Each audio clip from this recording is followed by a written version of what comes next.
Last time on آخری معجزہ. وہ آپ الحمدللہ جب آپ کہتے ہو تو نہ ذہن میں تعریف ہوتی ہے نہ شکر ہوتا ہے، بلکہ الفاظ یہ ہوتے ہیں بس آپ صبر ہی کر سکتے ہیں.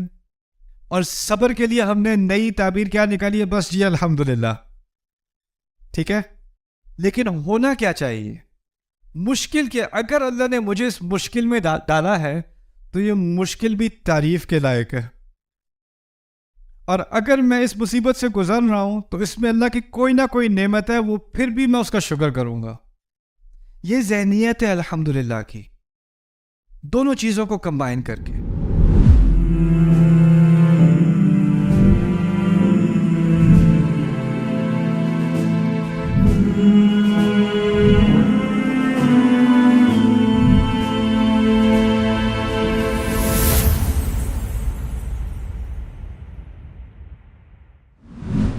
پھر ایک عجیب بلاغت ہے قرآن کی. اگر کہا ہوتا، اگر کوئی کہے الشکر والثناء للہ، اردو میں تو ہم دو لفظوں سے ترجمہ کریں گے نا، کیونکہ ہمارے پاس ایک لفظ ایسا نہیں ہے جو ان دونوں کو جمع کر دے ایک میں. تو ہم اردو میں ترجمہ کریں گے شکر اور ثنا اللہ کی ہے یا اللہ کے لیے ہے. اگر ہم عربی میں کہیں الشکر والثناء للہ، جس طرح ہم اردو میں دو لفظ استعمال کر رہے ہیں اسی طرح اگر ہم عربی میں بھی دو لفظ استعمال کر لیں تو کیا فرق پڑے گا؟ بات تو پھر بھی ایک ہی ہو گئی نا. حمد میں دو الفاظ آ گئے، اسی طرح شکر اور ثنا میں دو الفاظ آ گئے. تو اصل میں عربی زبان اللہ تعالیٰ نے اس لیے چنی کہ اس کے اندر بہت زیادہ سینسٹیوٹی ہے، بہت حساسیت ہے. اگر آپ دو لفظ استعمال کرو گے نا تو اس کے معنی بدل جاتے ہیں. ایک معنی یہ ہوتا ہے کہ کچھ چیزوں کے لیے شکر اور کچھ اور چیزوں کے لیے ثنا. اگر آپ دو لفظ استعمال کرو گے تو اس کا مطلب لازمی یہ نہیں رہتا کہ ایک ہی چیز کے لیے شکر اور ثنا اکٹھے ہیں. شکر کبھی اور ثنا کبھی اور. جیسے آپ کہیں یہ سائیکل اور یہ گاڑی میرے استعمال میں ہے، اگر آپ دونوں کو کہیں اس کا مطلب یہ بھی ہو سکتا ہے کہ کبھی کبھی سائیکل اور کبھی کبھی گاڑی، اکٹھی نہیں، اکٹھی بہت مشکل ہو جائے گی. تو اسی طرح الشکر والثناء للہ، دونوں کو اکٹھا کرنا اللہ تعالیٰ نے ایک لفظ کے اندر کر کے ایک ایسی بات کہہ دی جو اگر دو لفظ بھی استعمال کیے جاتے وہ بات نہ ہوتی. اب یہ دونوں اکٹھے چل رہی. بات سمجھ آ گئی؟ تو یہ پہلا فرق ہے الحمدللہ اور الشکر للہ اور الثناء للہ کے درمیان. ایک اور بات پھر میں آپ کو آپ کی پہلی بریک دیتا ہوں. آپ انٹروڈکشن کافی لمبا تھا، یہ چیز مجھے عادت ڈالنی پڑے گی پاکستانی انٹروڈکشنز کی. میں دنیا میں کہیں بھی جاتا ہوں انٹروڈکشنز نہیں ہوتے، یہاں ہوتے ہیں. ایک یونیورسٹی میں یہاں پہ گیا تھا، وہاں پہ 6 انٹروڈکشنز تھے. انٹروڈکشن کرنے والے نے اگلے انٹروڈکشن کرنے والے کا انٹروڈکشن کیا، پھر انہوں نے اس اگلے وہ ایک پوری ایک جس طرح حدیث میں روایت ہوتی ہے نا عن کذا و کذا و کذا اور میں سمجھا تیسرے والے کے بعد میری باری آنے والی ہے. تو وہ کہتے ہیں اب کسی مزید تاخیر کے بغیر ہم دعوت دیتے ہیں فلانے فلانے. نا واز لائک اوکے میں پھر بیٹھ جاؤں. لیکن خیر، میں چاہتا ہوں کہ آپ کا فوکس رہے، تو میں آپ کو ایک اور بات اس سیشن میں بتاؤں گا، اور وہ ہے خطبے میں آپ نے کبھی سنا ہوگا، جمعے کا خطبہ اگر آپ ٹائم پہ جاتے ہو تو خطیب جب اپنا خطبہ شروع کرتا ہے تو شروع میں کہتا ہے ان الحمد للہ. سنا ہے کبھی؟ الحمدللہ نہیں کہتا، کیا کہتا ہے؟ ان الحمد للہ. اب ان کا اضافہ آ گیا خطبے میں. ان کا کیا مطلب ہے؟ بے شک تو بڑا اچھا لفظ ہے. اگر فاتحہ میں کہہ دوں ان الحمد للہ، کیا فرق پڑ جائے گا؟ بلکہ یہ تو ایک زیادہ قوی سٹیٹمنٹ بن جائے گی نا. بے شک ہم تعریف اور شکر اللہ کے لیے. تو ان کہنے سے یا نہ کہنے سے کیا فرق پڑتا ہے؟ اس کی 2 وجوہات ہیں. پہلی وجہ وہ یہ ہے کہ اس کو سمجھنے کے لیے عربی میں ٹیکنیکل الفاظ ہیں، لیکن میں آپ کو آسان زبان میں سمجھاؤں گا. عربی میں کہتے ہیں خبر انشائی، خبری کلام انشائی. لیکن عام زبان میں آپ کبھی کبھی زبان استعمال کرتے ہو معلومات دینے کے لیے. آپ سے کوئی پوچھے موسم کیسا ہے؟ اچھا ہے، آپ نے معلومات دے دی. کیا حال چال ہے؟ ٹھیک ٹھاک ہوں، آپ نے معلومات دے دی. کبھی کبھی منہ کھلتا ہے کسی سے بات کرنے کے لیے، آپ اس تک کوئی معلومات پہنچا رہے ہو، وہ خبر دے رہے ہو، اس کو کلام خبری کہتے ہیں. کبھی کبھی آپ کا منہ کھلتا ہے، اس میں معلومات نہیں ہوتی، اس میں صرف جذبات ہوتے ہیں. میں آپ کو مثال دیتا ہوں. فرض کریں آپ نے یہاں پر آپ کی سیٹ ہے, بریک ہوئی, آپ بریک میں چلے گئے اور آپ کو پتا ہے کہ کوئی آپ کی سیٹ میں بیٹھنے والا تھا, تو بریک کے فوراً بعد آپ بھاگ کے واپس آئے اور اپنی سیٹ میں واپس آ کے بیٹھ گئے. ابھی کوئی بھی نہیں بیٹھا, آپ کو چین آ گیا کہ آپ اپنی سیٹ پہ واپس آ کے بیٹھ گئے. بیٹھتے ساتھ ہی کہا الحمدللہ. کچھ سننے والا تو تھا نہیں, آپ نے کسی کو سکھایا نہیں الحمدللہ, آپ نے اپنی دل کی آواز کہی ہے نا, اپنے جذبات کا اظہار کیا ہے. اسی طرح اگر ہم کہیں میں کال کر کے تھک گیا ہوں, کال اٹھا ہی نہیں رہے, کہاں غائب ہو گئے, کہاں غائب ہو گئے, پھر ٹیکسٹ میسج آ گیا سروس خراب ہے میں ٹھیک ہوں. جب ٹیکسٹ میسج آ گیا تو کیا کہتا ہے انسان؟ الحمدللہ. کوئی ہو نہ ہو الحمدللہ. ابھی میں آپ کو سکھا رہا ہوں الحمدللہ کے بارے میں, کچھ بات کر رہا ہوں, تو ابھی میں معلومات پیش کر رہا ہوں. سیشن ختم ہو جائے, سیشن صحیح جائے, وہاں بیٹھ کے میں کہوں گا الحمدللہ, وہ میرے جذبات کا اظہار ہے نہیں. تو یہ بات واضح ہو گئی. کبھی کبھی ہم بات کرتے ہیں معلومات کے لیے, معلومات دینے کے لیے, کبھی کبھی ہم بات کرتے ہیں اپنے جذبات کا اظہار کرنے کے لیے. عربی کا ایک قاعدہ ہے کہ اگر آپ انا استعمال کرو گے نا تو وہ صرف معلومات کے لیے ہو سکتا ہے, جذبات کے لیے نہیں. انا کا مقصد ہے خبری کلام. انا اگر میں استعمال کروں گا تو میں کسی اور کو کوئی بات سمجھانے لگا ہوں, کسی اور کے لیے میں نے یہ لفظ استعمال کیا ہے, اپنے لیے نہیں. اگر میں انا استعمال نہ کروں تو ہو سکتا ہے کہ وہ کلام, وہ بات معلومات کے لیے ہو, اور یہ بھی ہو سکتا ہے کہ وہ جذبات کے لیے ہو. اس میں دونوں پاسبلٹیز رہ جاتی ہیں. اب فاتحہ میں کبھی کبھی آپ فاتحہ پڑھیں گے کسی کو دعوت دینے کے لیے. آپ اندازہ کرو قریش کے زمانے میں کوئی فاتحہ پڑھ رہا ہو, کوئی صحابی فاتحہ پڑھ رہے ہوں اور کوئی مشرک پاس سے گزرے, اس کو معلومات ملی نا. لیکن ہو سکتا ہے اسی وقت جو صحابی وہ فاتحہ پڑھ رہے ہیں وہ اپنے دل سے پڑھ رہے ہیں, اپنے لیے پڑھ رہے ہیں, یعنی اس کے دونوں اثرات باقی رہ گئے انا نکالنے کی وجہ سے. یہ بات سمجھ میں آ گئی؟ پھر خطیب کیوں کہتا ہے ان الحمدللہ؟ اس کی کیا توق بنتی ہے؟ کیونکہ خطیب کا اصل مسئلہ اپنے سے بات کرنا ہے کہ آپ سے بات کرنا ہے. آپ کو معلومات پہنچانی ہے, آپ کو یاد دہانی کرانی ہے, تو انا کا لفظ وہاں اس کی سینس بنتی ہے. پھر دوسری چیز عربی کے قواعد کے بنیاد, یہ ذرا گہری بات ہے, اس کو ذرا غور سے سمجھ لینا. عربی میں 3 طرح کی آڈینس ہوتی ہے, 3 طرح کے سننے والے. بلاغت میں ہم پڑھتے ہیں 3 طرح کے سننے والے ہوتے ہیں. ایک سننے والا وہ ہے جس کو آپ کی بات سے کوئی انکار نہیں ہے, وہ آپ کا نہ مخالف ہے نہ حامی ہے, کوئی انکار نہیں, نیوٹرل ہے, ٹھیک ہے. ایک ایسا شخص ہے جس کو آپ کی بات پہ لگتا ہے شک ہوگا, اس کو پوری طرح اعتماد نہیں ہے آپ کی بات پہ. اگر کوئی کہے نعمان علی خان آ گئے, ہاں آ گئے, واقعی وہ جو واقعی ہے نا وہ کیا ہے, اس کو آپ کی بات پہ یقین نہیں ہے. تیسرا ہے جو آپ کی بات سے اختلاف کرتا ہے. 3 طرح کی آڈینس ہے, اتفاق کرنے والا, شک کرنے والا اور انکار کرنے والا. 3. عربی میں جب آپ بات میں زور ڈالتے ہو نا انا کے ذریعے, اور بھی الفاظ ہیں, جب آپ ایک زور ڈالتے ہو نا تو اس کا مقصد ہوتا ہے کسی ایسے شخص سے بات کرنا جس کے دل میں شک ہو. جس کے دل میں شک ہو, اس کے شک کو ہٹانے کے لیے آپ کو تھوڑی بات میں زور ڈالنا پڑتا ہے, اور اس کے لیے کئی الفاظ ہیں. ان میں سے ایک بہت عام استعمال کیا جانے والا لفظ ہے انا. اگر آپ انا استعمال نہیں کرو گے تو کیا بات سامنے آتی ہے؟ جس سے آپ بات کر رہے ہو وہ آپ کی بات سے متفق ہے, اس کو آپ کی بات میں نہ کوئی انکار ہے نہ کوئی شک ہے. فاتحہ میں انا نہ استعمال کرنے سے اللہ تعالیٰ نے یہ درس بھی سکھا دیا کہ یہ بات, یہ حقیقت الحمدللہ, یہ ہر انسان کی روح کے اندر, اس کی روح کو اس سے اتفاق ہے, چاہے وہ باہر سے ہندو ہو, باہر سے عیسائی ہو, باہر سے ایتھیسٹ ہو, باہر سے جاہل ہو, جو بھی ہو, اندر سے حقیقت یہ کہ اس کو اتفاق ہے. اس کی فطرت سے بات کی جا رہی ہے, اسی لیے اس کو سورۃ الفطرہ بھی کہا گیا ہے. یہ فطرت کی صورت ہے, انسان کی نیچر میں اس نتیجے کو قبول کرنا ہے.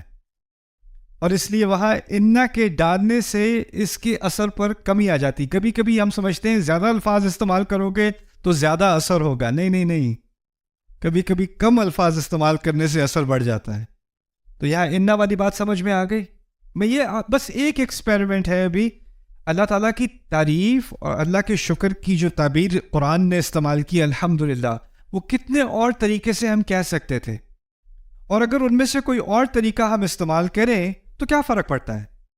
اگر ہم کہتے ہیں قرآن اتنا پرفیکٹ ہے, اس میں کوئی لفظ اپنی جگہ سے بدل نہیں سکتا, تو چلو یہ ایکسپیریمنٹ کرتے ہیں, تھوڑے تھوڑے بدل کے دیکھتے ہیں کیا فرق پڑ جاتا ہے. ایک اور ابھی لگتا ہے آپ اتنا نہیں سوئے ابھی, تو میں ایک اور آپ کے سامنے رکھ دوں. عید کی نماز جب ہم جاتے ہیں تو کیا پڑھتے ہیں؟ رستے میں تکبیرات پڑھتے ہیں, اللہ اکبر لا الہ الا اللہ واللہ اکبر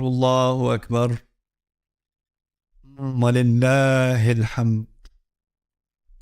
الحمدللہ نہیں کہتے, وللہ الحمد کہتے. یعنی اس جملے کو ہم نے الٹ دیا. عام طور پہ الحمد پہلے, للہ بعد میں, لیکن یہاں پر للہ پہلے اور حمد بعد میں. یہ فلپ کر دیا ہم نے.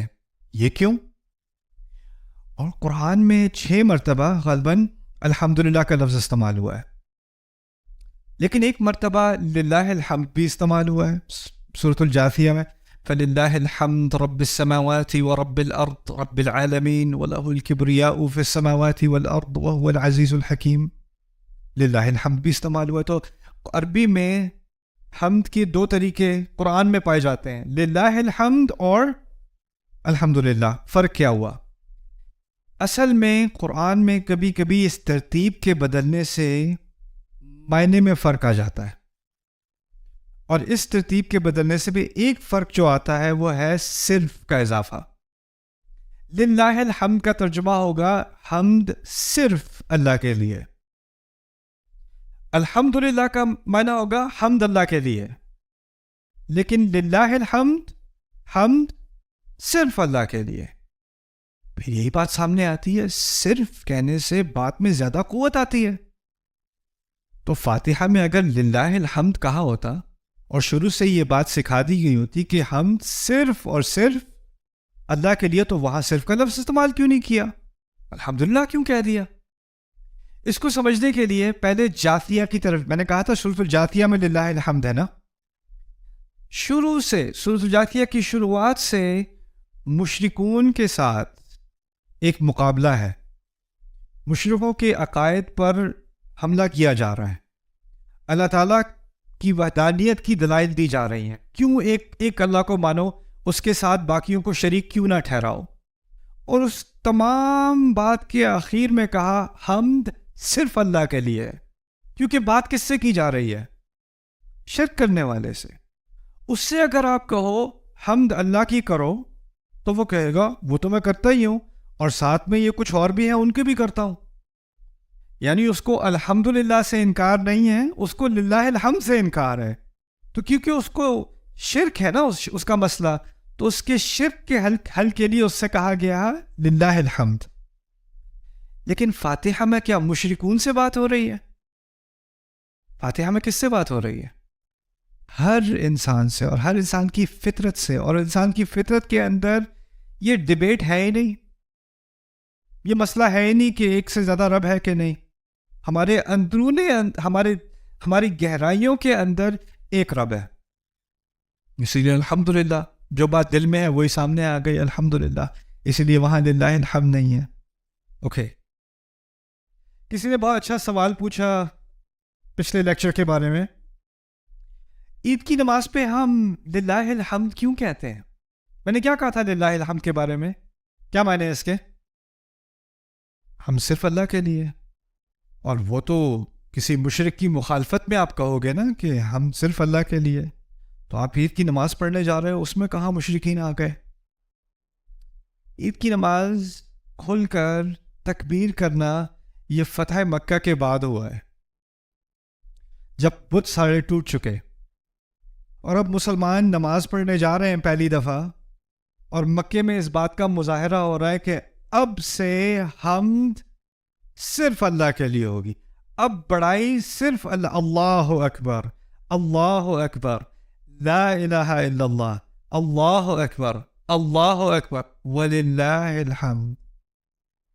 وہاں اس بات کی سینس بنتی ہے، اور اسی کو ہم ہمیشہ سیلیبریٹ کر رہے ہیں، اسی فتح کو. وہاں شرک کا خاتمہ ہوا ہے اور صرف ایک رب کی حمد ہم نے کرنی ہے، اسی لیے وہاں پر للہ الحمد کی سینس بنتی ہے، اس کی حکمت ہوتی ہے. ٹھیک. اچھا، آگے ہے، یہ بھی کہہ سکتے ہیں عربی میں للہ حمدن. حمدن الف لام کے بغیر، ال کے بغیر. اگر آپ للہ حمدن کہیں گے تو اس کا معنی یہ ہوگا کچھ حمد اللہ کے لیے. وہ تو آپ کو ویسے ہی واضح ہو جائے گا کیوں مناسب نہیں ہے. ال استقراق بھی کہتے ہیں اسے. ال سے کیا بنتا ہے؟ تمام حمد اللہ تعالیٰ کے لیے. اور یہ قرآن کا فلسفہ ہے، تمام حمد اللہ تعالیٰ کے لیے. دیکھیں، میری زندگی میں، آپ کی زندگی میں، ہم نے کچھ چیزیں، کچھ کامیابیاں ہمیں ملی ہیں زندگی میں. آپ کالج یونیورسٹی سے گریجویٹ ہوئے ہو، آپ کو کوئی جاب ملی ہے، آپ کو کوئی بزنس سکسیزفل ہوا ہے. یہ تمام جو کامیابیاں ہمیں زندگی میں ملتی ہیں، یہ اصل میں ہماری نہیں ہے. اصل میں یہ میری کامیابی نہیں ہے. میرے ہاتھ میں صرف کوشش ہے. اور یہ ساری کامیابیاں، ان کو آپ نتیجہ کہہ لیں، نتیجہ میرے ذمہ ہے ہی نہیں. میرے ہاتھ میں صرف اللہ نے کوشش دی ہے، اور اس نے اپنے ہاتھ میں ہمیشہ کیا رکھا ہے؟ نتیجہ. اب دنیا کی نظر میں اگر کوئی مشہور ہو گیا تو مشہوری بھی ایک طرح کی کامیابی سمجھی جاتی ہے. تو کہتے ہیں ماشاءاللہ آپ تو بڑے مشہور ہو گئے، آپ تو بڑے یہ ہو گئے. مشہوری اس سے نہیں آئی. مشہوری کہاں سے آئی تھی؟ اللہ سے آئی تھی. آپ کا بزنس تو بڑا چل گیا، انویسٹمنٹ اس نے کی ہے، محنت اس نے کی ہے، لیکن جو بزنس چلا ہے نا، وہ کس نے چلایا ہے؟ وہ اللہ نے چلایا ہے. تو ہم کہتے ہیں نا تمام حمد اللہ کے لیے. وہ کیا ہے کہ کوشش تو میں نے کی ہے، لیکن اللہ کی قدر میں مجھ سے کہیں زیادہ کوشش کرنے والے ہیں جس کو اللہ نے نتیجہ نہیں دیا. مجھ سے کہیں زیادہ ذہین ہے، مجھ سے کہیں زیادہ عقل مند ہے، جن کو اللہ نے یہ موقع نہیں دیا، جن کے لیے دروازے نہیں کھولے. اور یہ میرے لیے اس لیے نہیں کھولے کہ میں زیادہ مستحق ہوں. کبھی اللہ امتحان لیتا ہے زیادہ دینے سے، کبھی اللہ امتحان لیتا ہے کم دینے سے.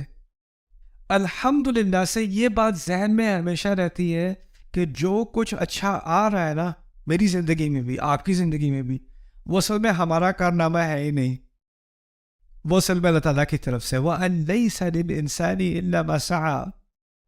انسان کی ملکیت میں کوئی چیز ہے ہی نہیں سوائے ان کوششوں کے جو اس نے کی. کوشش کے علاوہ کچھ نہیں ہے میرا. کوئی مجھے کہتے ہیں ماشاء اللہ آپ کو تو بہت لوگ سنتے ہیں. میں نے کہا میں تھوڑی سناتا ہوں، جو میں بول رہا ہوں وہ میری کوشش ہے. جو اللہ تعالیٰ کسی کے دل میں ڈال رہا ہے کہ اس کی بات سن لو، وہ میری طرف سے تھوڑی آیا ہے، وہ تو اللہ تعالیٰ کی طرف سے آیا ہے. اور وہی بات کوئی سنے اور کہے اس سے میری زندگی بدل گئی، اور وہی بات کوئی اور سنے اور کہے یہ کیا بکواس کر رہا ہے، یہ کیا بورنگ بات کر رہا ہے، میں اپنا ٹائم برباد نہیں کر رہا یہاں پہ. یہی ہوتا ہے نا، کسی کے کان میں اللہ تعالیٰ نے کن فیکون ڈال دیا ہے، کسی کے کان میں نہیں ڈالا، اس کا مجھ سے کوئی تعلق ہے ہی نہیں. یہ بھی الحمدللہ کا ایک نتیجہ ہے. اچھا آگے چلتے ہیں للہ الحمد سے. ہاں یہ ایک اہم لیسن ہے اس کا. عربی گرامر کو اب مجھے اردو میں کچھ سمجھانا پڑے گا. اسم اور فعل کا فرق. اردو میں آپ نے سیکھا ہوگا فعل ماضی، فعل حال، فعل مستقبل. ایک زمانے میں سیکھا ہوگا جب جیل میں تھے، اسکول میں تھے. اچھا فعل حال، فعل ماضی، فعل حال، فعل مستقبل. اسم کا کوئی صیغہ نہیں ہوتا ہے. اس میں حال، اس میں ماضی، اس میں مستقبل. اسم کا کوئی ٹینس نہیں ہوتا، نہ وہ ماضی میں ہوتا ہے، نہ حال میں ہوتا ہے، نہ مستقبل میں ہوتا ہے. جیسے یہ میز ہے، میز کا نہ ماضی ہے، نہ حال ہے، نہ مستقبل ہے. اس کا کوئی، لیکن میں کہوں کھایا، بیٹھا، پڑھا، تو پڑھنے کا ایک ماضی ہے میں نے کل پڑھا، یا میں ابھی پڑھ رہا ہوں، یا میں کل پڑھوں گا. یعنی افعال کا یا تو ماضی ہوتا ہے، یا حال ہوتا ہے، یا مستقبل ہوتا ہے. اگر میں کہوں میں اللہ کی حمد کرتا ہوں، میں اللہ کی حمد کرتا ہوں، میں نے فعل استعمال کیا کہ نہیں؟ فعل استعمال کیا نا. تو اگر کہا ہوتا احمد اللہ، میں اللہ کی حمد کرتا ہوں، بات تو پھر بھی ٹھیک ہوتی. احمد اللہ رب العالمین الرحمن الرحیم مالک یوم الدین، ایسے ہو جاتی بات. یا ہم کہتے نحمد اللہ، جیسے خطیب کہتا ہے شروع میں، آپ کے سونے سے پہلے آپ نے سنا ہوگا ان الحمد للہ نحمدہ ونستعینہ، سنا ہے کبھی؟ نحمدہ، ہم اس کی حمد کرتے ہیں، عربی میں کہتے ہیں ہم اس کی حمد کرتے ہیں. تو یہ فعل کا استعمال ہے. قرآن نے کیا کہا ہے؟ حمد اللہ تعالیٰ کی ہے. جیسے میں کہوں یہ میز اس ادارے کی ہے، تو حمد کا لفظ جو قرآن نے استعمال کیا ہے وہ فعل استعمال کیا ہے یا اسم استعمال کیا ہے؟ اسم استعمال کیا ہے. تو اسم استعمال کرنے میں اور فعل استعمال کرنے میں کیا فرق پڑ جاتا ہے، یہ بات سمجھ لیں. پہلی بات میں نے کہی تھی فعل تو 3 طرح کے ہوتے ہیں، یا تو ماضی میں، یا حال میں، یا مستقبل میں. فرض کرو میں کہوں میں حمد کرتا ہوں، پہلی بات یہ کہ کس سیدھے میں بات ہو رہی ہے، ماضی، حال اور مستقبل. کس میں بات کی میں نے؟ حال میں. یعنی میں نے اس بات کی کوئی ضمانت دی کہ میں ماضی میں بھی کر رہا تھا، اور نہ میں نے اس بات کا ذکر کیا کہ میں مستقبل میں کروں گا، نہ وہ میرے بس کی بات ہے. اور اگر آپ ماضی میں پیچھے جاتے جاؤ تو ایک وقت تھا جب میں کچھ تھا ہی نہیں، لیکن حمد پھر بھی تھی. اور ایک وقت مستقبل میں آنے والا ہے جب میں کچھ ہوں گا ہی نہیں، لیکن حمد پھر بھی ہوگی. تو اس بات کی ضرورت ہے کہ حمد ایسی ہو جو نہ ماضی میں پھنسی ہو، نہ حال میں، اور نہ مستقبل میں. اور اگر آپ نے کوئی ایسا لفظ استعمال کرنا ہے جو وقت کی قید میں پھنسا ہوا نہ ہو تو وہ فعل تو ہو نہیں سکتا، وہ کیا ہونا ہے؟ الحمدللہ. یعنی اس میں اب وقت کی قید نہیں رہی. دوسری بات، جب فعل ہوتا ہے نا کوئی کام، تو اس کا فاعل بھی ہوتا ہے، کرنے والا. میں نے کہا تھا میں حمد کرتا ہوں، کرنے والا کون ہوا؟ میں. اگر میں کہوں ہم حمد کرتے ہیں تو کرنے والے کون ہوئے؟ ہم. اگر میں کہوں تمام مخلوق یا تمام کائنات حمد کرتی ہے تو کرنے والے کون ہوئی؟